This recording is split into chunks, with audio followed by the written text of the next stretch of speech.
c'est effectivement la conclusion de l'étude.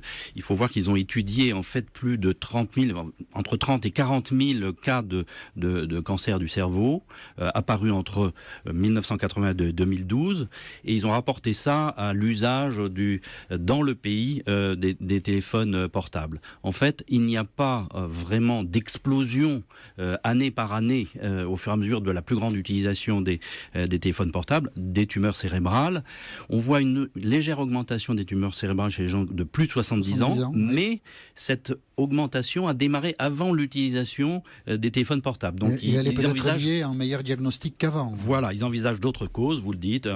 Mais donc c'est plutôt effectivement rassurant. Il n'y a pas manifestement un risque dramatique lié à l'utilisation de ces téléphones. Ça va à l'encontre de l'idée qu'on s'est forgée, notamment parce que des scientifiques nous ont alertés sur les problèmes concernant le téléphone portable. Il est vrai que le CIRC, le Centre international de recherche sur le cancer, a classer l'utilisation du téléphone portable comme donnant un effet cancérigène possible. Il y a un principe de précaution en quelque sorte. Donc il y a un principe de précaution en France, sans qu'il y ait de preuves absolues. Je pense qu'on ne peut pas passer, si vous voulez, d'une idée à une autre, comme ça, aussi facilement. De nocivité absolue à une utilisation sans limite de ces ondes.